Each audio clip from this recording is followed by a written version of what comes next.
नमस्कार, स्वागत है आपका जी बिजनेस में। मैं हूं दीपक डोभाल। क्या मॉनसून के आते ही कोरोना संक्रमण का खतरा डबल हो गया है? क्या मॉनसून और बारिश की फुहारें कोरोना का डबल अटैक लेकर आ रही हैं? ये सवाल सबके जहन में है।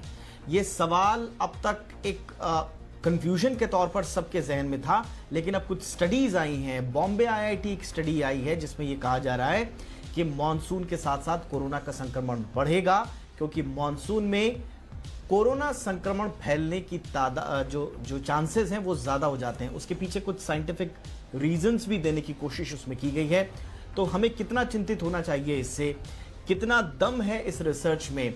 कितना दम है इस दावे में कि कोरोना और मॉनसून दोनों के दोनों जैसे जैसे मॉनसून आगे बढ़ेगा कोरोना के संक्रमण भी बढ़ते जाएंगे? कुल मिलाकर कोरोना का मॉनसून कनेक्शन, इस पर आज हम चर्चा करेंगे। मेहमानों का पैनल हमारे साथ होगा। पहले ये रिपोर्ट देख लीजिए, उसके बाद चर्चा करते हैं।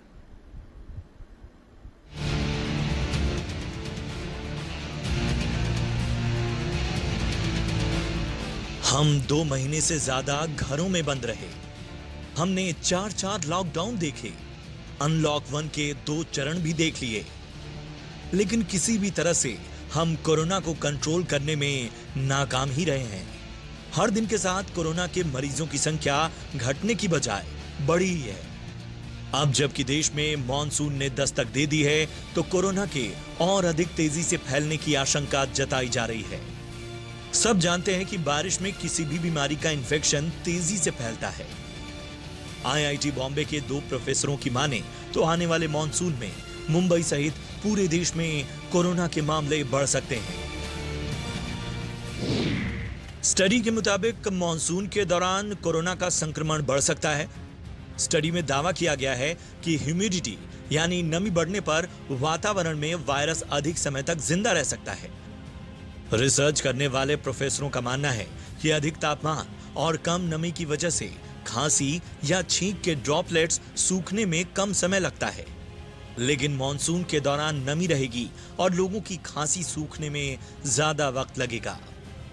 इससे संक्रमण और तेजी से फैलने की आशंका है। रिसर्च के मुताबिक ड्रॉपलेट सूखने में सबसे कम वक्त सिंगापुर में लगा और सबसे ज्यादा वक्त न्यूयॉर्क में लगा। यही कारण है कि न्यूयॉर्क दुनिया में कोरोना संक्रमण से सबसे ज्यादा प्रभावित शहरों में से एक है।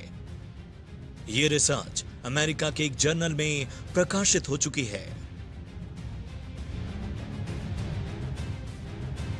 इस रिसर्च की माने तो मॉनसून के दौरान देश में कोरोना का सबसे अधिक कहर टूटने वाला है। भारत को अलर्ट रहने को कहा गया है, क्योंकि हर गुजरते दिन के साथ देश में कोरोना के आंकड़े बढ़ते जा रहे हैं। ये आंकड़े 3 लाख तक बढ़ चुके हैं, लेकिन संक्रमण का हाल जो आप अभी देख रहे हैं वो मॉनसून के दौरान और तेजी से बढ़ने वाला है। भारत सहित दुनिया भर के बड़े वैज्ञानिकों और डॉक्टर्स के मुताबिक मॉनसून में वायरस और बैक्टीरिया के सक्रिय रहने की क्षमता बढ़ जाती है और इनसे होने वाले संक्रमणों की भी। यही वजह है कि बारिश में वायरल बुखार, डेंगू, चिकनगुनिया, मलेरिया के मामले तेजी से बढ़ते हैं। लेकिन इस बार का मॉनसून ज्यादा खतरनाक है, क्योंकि इस बार ये कोरोना काल में आया है। ऐसे में ज्यादा अलर्ट रहने की जरूरत है, क्योंकि इन बीमारियों के लक्षण सर्दी, खांसी, बुखार, सिर दर्द और बदन में दर्द होते हैं, जो कोरोना के लक्षणों से मेल खाते हैं। मौसम का कोरोना पर कैसा असर होता है, इस पर दुनिया भर में रिसर्च की जा रही है, लेकिन Indian institute of science Bengaluru और टाटा का है कि मॉनसून के चलते देश में कोरोना वायरस के संक्रमण का दूसरा दौर शुरू हो सकता है। ऐसे में केंद्र और तमाम राज्य सरकारों को मॉनसून को ध्यान में रखकर तैयारी करने की जरूरत है। ब्यूरो रिपोर्ट, जी मीडिया।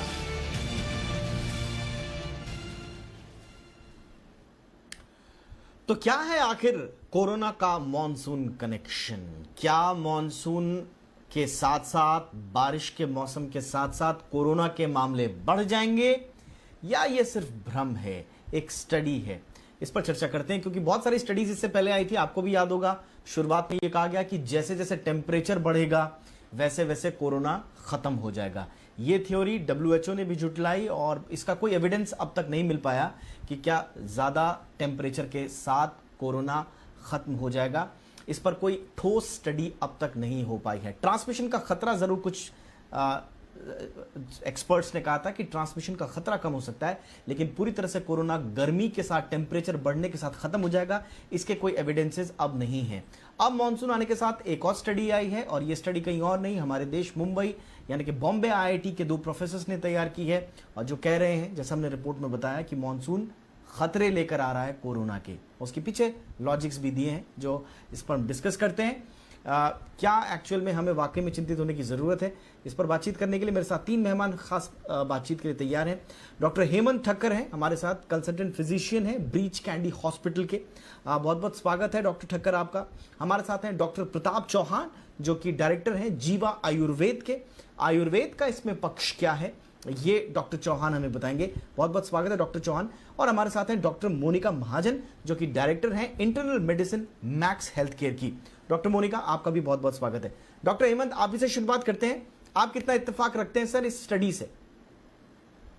देखिए, ये बीमारी नहीं है, ये बीमारी में किसी को कोई जानकारी नहीं है क्योंकि 6 महीना पुरानी है बीमारी, इसमें कोई हिस्ट्री नहीं है। जैसे आपने खुद बताया कि लोगों ने कहा था, साइंटिस्ट ने कहा था कि समर में बीमारी कम हो जाएगी, टेम्परेचर की वजह से ट्रांसमिशन कम होगा, मगर वैसे तो कुछ हुआ नहीं। मगर ये बात सच है कि मॉनसून जब आता है तो अपने साथ साथ वायरल इन्फेक्शंस खुद के ले आता है, और वायरल इन्फेक्शंस मॉनसून के, भले डेंगू हो या फिर उसमें मलेरिया भी आप जोड़ लो, तो ये सब इन्फेक्शंस और कोरोना की सिम्टम्स सारे नज़दीक नज़दीक है। बस फर्क इतना है कि कोरोना के रेस्पिरेटरी यानी फेफड़े के सिम्टम्स काफ़ी ज़्यादा है। अगर आप ये देखें कि उनकी जो ये थियरी है, तो एक साथ ये भी थियरी हो सकती है कि जो ड्रॉपलेट इन्फेक्शन, जब ज़ोर से हवा आती है या बारिश होता है, तो बारिश और हवा ये ड्रॉपलेट्स को बैठा देगी। जैसे एटमॉस्फेरिक पोल्यूशन भी बारिश होने पे क्लियर हो जाता है और एयर साफ सुथरी हो जाती है। हाँ, ये बात सही है कि वायरस के ड्रॉपलेट्स जो ज़मीन पे है या कोई सरफेस पे है, उसको इवेपोरेट करने, उसको मॉइस्चर से निकाल देने वो मुश्किल होता है, मगर फ्लोटिंग ड्रॉपलेट्स को ज़रूर वो साफ कर देगी। तो हमें तो वैसे भी मॉनसून के इलनेसेस से वार्निंग से देखना चाहिए और चेत के रहना चाहिए। साथ साथ कोरोना का समय है, हमको कोरोना के भी प्रिकॉशंस ज़्यादा लेने ही पड़ेंगे। एक तकलीफ मुझे जो कोरोना की दिखती है कि मास्क आदमी पहन नहीं सकेगा, गीला हो जाएगा तो मास्क भी उसका गीला हो जाएगा, ज़ोर ज़ोर से छींक करेगा और छींकेगा तो फिर उसका अगर डिस्टेंसिंग बराबर नहीं है या छींकने की टेंडेंसी तकलीफ है, तो ये सब मुश्किल कर सकता है। हमें ये भी ध्यान रखना है कि दोनों के सिम्टम्स करीब करीब नजदीक होने के कारण जी बिल्कुल बिल्कुल सर, आपने कहा। डॉक्टर मोनिका, मैं जरा डॉक्टर मोनिका के पास चलना चाहूंगा। डॉक्टर मोनिका, जो इस स्टडी में, जो आईआईटी बॉम्बे के प्रोफेसर्स की स्टडी है, इसमें जो 2 मुख्य बातें कही गई हैं वो ये, जो बड़ा लॉजिक जो दे रहे हैं वो ये कि जो ड्रॉपलेट्स हैं वो नमी के मौसम में सूखते जल्दी नहीं हैं, और अगर वो सूखेंगे नहीं तो फिर ड्रॉपलेट्स में जो वायरस जो मौजूद है वो ज़्यादा देर तक सर्वाइव कर सकता है। क्या आपको लगता है कि ये लॉजिक वाकई में चिंताजनक है? जैसे डॉक्टर साहब ने कहा कि ये नया वायरस है और अभी तक हमारे को इसकी पूरी जानकारी नहीं है। दुनिया के तकरीबन 213 देशों में जो है ये वायरस फैला हुआ है, और अगर आप इन 213 देशों का टेम्परेचर देखो, रेनफॉल देखो और उनका क्लाइमेट कंडीशंस देखो, तो सभी देशों की क्लाइमेट कंडीशंस जो हैं वो अलग अलग हैं। अगर ऐसा होता कि ये कुछ कंट्रीज़ में जो है वो रेनी कंट्रीज़ में ज़्यादा फैलता और कुछ ड्राई कंट्रीज़ में कम फैलता, तो अफ्रीका या दुबई जैसी कंट्रीज़ में कोरोना क्यों फैल रहा है? साथ ही साथ ये ठंडे देशों में भी हो रहा है और गर्म देशों में भी। अभी CDC और WHO का कहना है कि हमें ये वायरस के बारे में पूरा नहीं मालूम है, और क्या इसका डायरेक्ट कोरिलेशन वेदर कंडीशंस और क्लाइमेट से है वो हम नहीं समझ रहे हैं। अगर आप इसी एनालॉजी को मान के चलें तो अगर बहुत तेजी से बारिश आए तो सरफेसेस पे से वायरस वॉश आउट हो जाना चाहिए। जैसे कि अगर पार्क का बेंच है और वो तेजी से बारिश से धुलता है तो वो ड्रॉपलेट्स उससे वॉश आउट हो जाने चाहिए। बट ये वायरस की एक और खासियत है, हम बार बार लोगों को कहते हैं हाथ धोइए हाथ धोइए।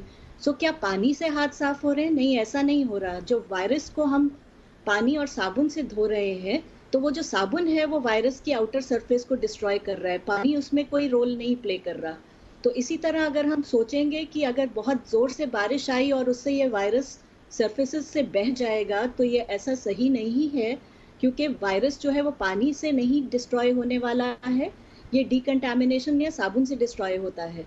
साथ ही साथ प्रॉब्लम ये है कि ये नमी के साथ डेफिनेटली ड्रॉपलेट्स जो हैं वो ज़्यादा देर जो है वो सरफेसेस पे रहेंगी, तो उससे इन्फेक्शन के चांसेस जो है वो बहुत ज़्यादा बढ़ जाएंगे। ऑलराइट, ये बिल्कुल सही बात है। और इस पर एक MIT की स्टडी भी आई थी, मेरे ख्याल से मार्च के आसपास, शुरुआती दौर जब था उस समय भी आई थी। और MIT की ये स्टडी जो है इसमें 2 ऑथर्स हैं, कासिम बुखारी और यूसुफ जमील। इन्होंने भी ये लॉजिक दिया था उस वक्त कि जब मॉनसून आएगा तो कोरोना विल वॉश अवे। ये उस रिपोर्ट का एक था, बहुत सारे लॉजिक्स उसमें दिए थे। तो बहुत सारे आयाम हैं, लेकिन फिलहाल मॉनसून पर अगर हम फोकस करें तो क्या ये वाकई में ये पॉसिबल है कि मॉनसून के साथ कोरोना के मामले बढ़ेंगे? डॉक्टर प्रताप चौहान का भी हम टेक ले लेते हैं इस पे कि आयुर्वेद और होम्योपैथ में इस पर क्या राय है डॉक्टर्स की। डॉक्टर चौहान, आप इस राय से इत्तेफाक रखते हैं? देखिए, मैं बिल्कुल, जैसे अभी दोनों डॉक्टर साहब ने कहा है कि ये कोरोना वायरस एक नया वायरस है। इसके बारे में बहुत सारी थ्योरीज हम सुन रहे हैं, जगह जगह से रोज दिन कुछ ना कुछ स्टडीज आ रही हैं, लेकिन अभी तक जो है इसका कोई ऐसा ठोस कोई प्रमाण नहीं मिला है कि किस चीज़ से ये रुकने वाला है, किस चीज़ से बढ़ने वाला है। डेफिनेटली इतना जरूर है कि हम आयुर्वेद की दृष्टि से देखें तो जो मानसून का सीजन जो आता है उसमें हमारे यहाँ आयुर्वेद की दृष्टि से ये लिखा है कि जो हमारा पाचन संस्थान है, हमारी जो डाइजेस्टिव फायर है, जठराग्नि है, वो थोड़ी कमज़ोर होती है, हमारी इम्यूनिटी पावर भी कमज़ोर होती है। आपने देखा होगा आम तौर पर जो है मानसून सीजन में बहुत सारे इन्फेक्शंस होते हैं। वायरल फीवर तो होता ही है, उसके साथ साथ कई बार जो है पेट के इन्फेक्शन, या कभी कभार बहुत तेज़ धूप होती है, फिर अचानक से बारिश आती है, उसके कारण जो मौसम में एकदम ड्रास्टिक चेंज जो आता है, उसके कारण गर्म सर्द जिसको कहते हैं। तो एक ये हम इस एंगल से अगर देखें आयुर्वेद की दृष्टि से, तो एक ये डेफिनेटली हमें ज़्यादा सचेत रहने की ज़रूरत पड़ेगी कि हम अपने पाचन को अच्छा रखें। दूसरा जो है, हमारे आयुर्वेद में जो इम्यूनिटी के लिए शब्द प्रयोग किया गया है वो हम कहते हैं हमारी ओजस शक्ति जो है। ओजस हमारे शरीर का एक वाइटल, एक ऐसा फ्लूइड है जो रोगों से लड़ने में हमारी सहायता करता है।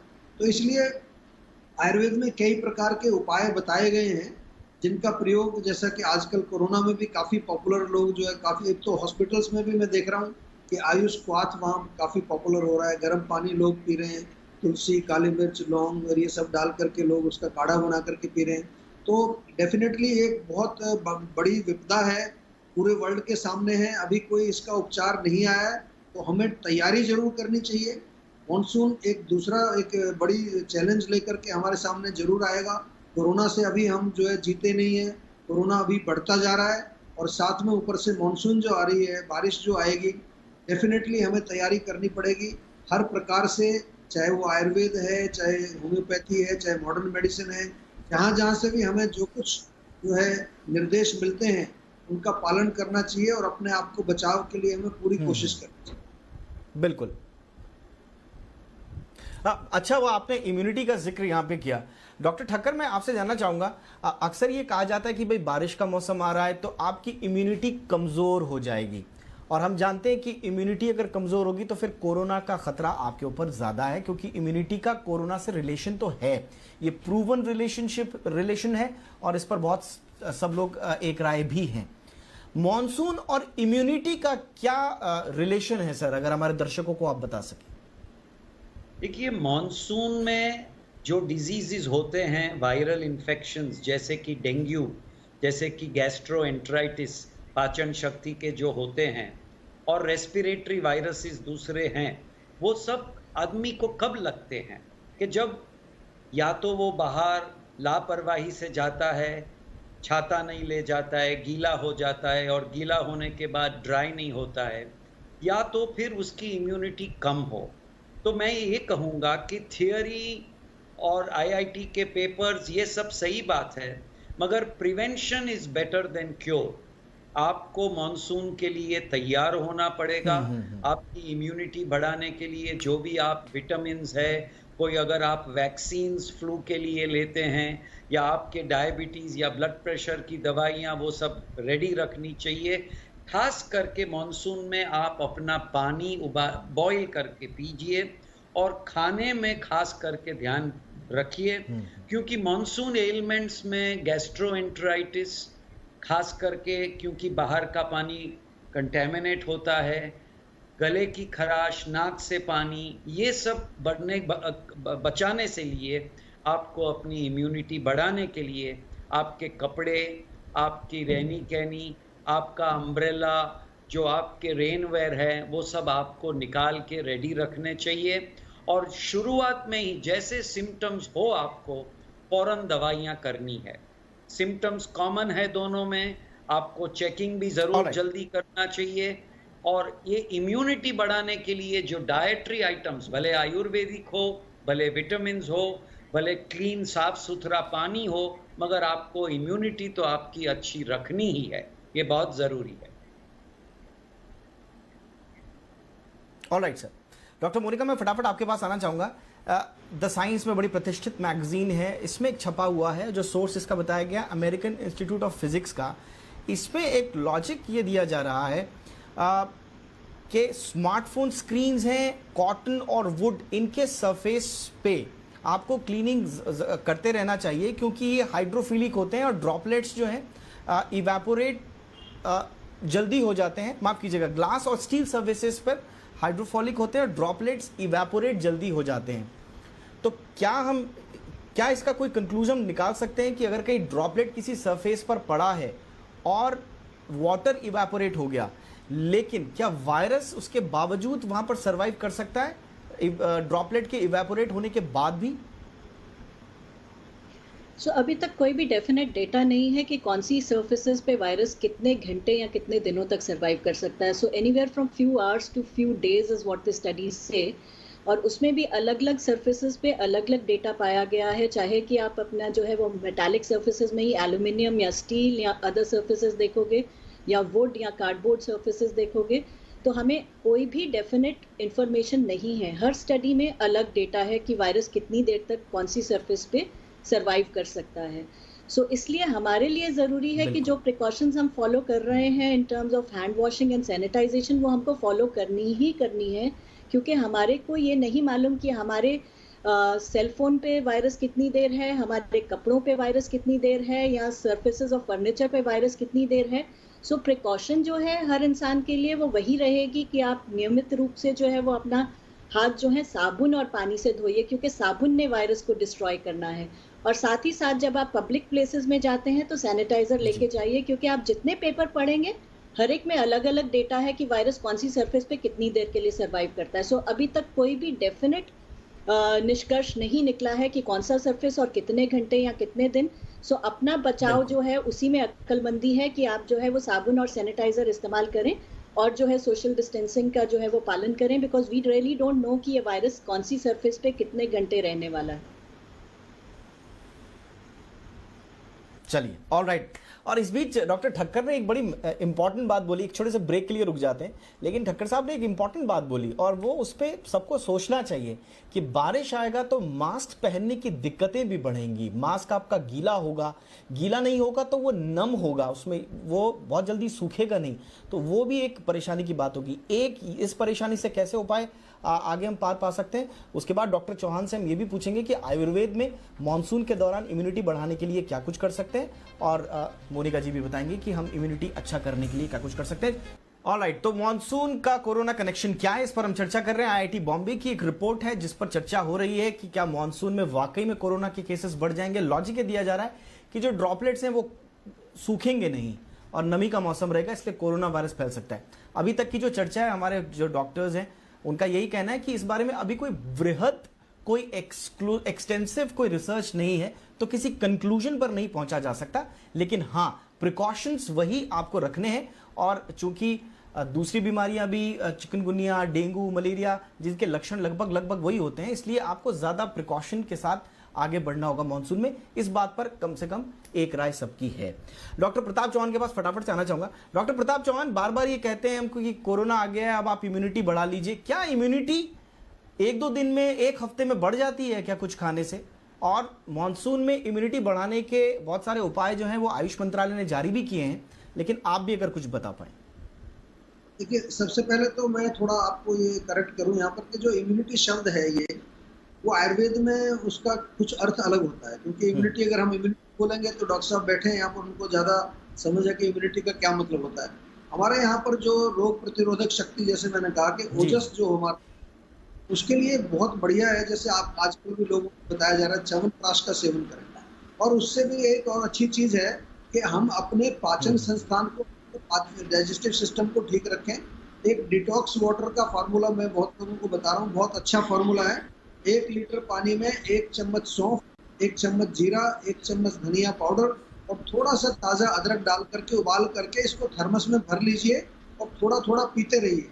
मॉनसून में एक बहुत बढ़िया एक नुस्खा और काम करता है। जब भी आपको जैसे बारिश में थोड़ा भीग जाते हैं, कोल्ड होने का डर रहता है, तो धनिया जो है साबुत, उसको कूट लीजिए 1 चम्मच, और 1 चम्मच अदरक। इसको कहते हैं जिंजर कोरिएंडर टी।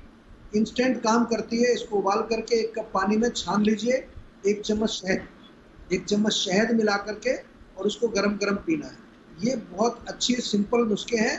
और एक चीज़ हमारे आयुर्वेद में लिखी है कि इस समय में फ्यूमिगेशन, धूपन जो होता है वो, क्योंकि माइक्रोब्स बहुत सारे ह्यूमिडिटी में जमा हो जाते हैं, इवन जो फंगस वगैरह भी जम जाता है, तो हमारे यहाँ दशांग धूप करके एक आता है फार्मूला, और एक प्रकार की सामग्री होती है। उसको जलाने से उसमें जड़ी बूटी का जो धुआं जाता है, वो फ्यूमिगेशन जिसको आजकल बोलते हैं हम लोग, तो फ्यूमिगेशन से बहुत लाभ मिलता है। और सबसे इम्पोर्टेंट है कि हमें अपने पेट का ध्यान रखना है। पेट में कॉन्स्टिपेशन नहीं होनी चाहिए, पेट साफ रहना चाहिए।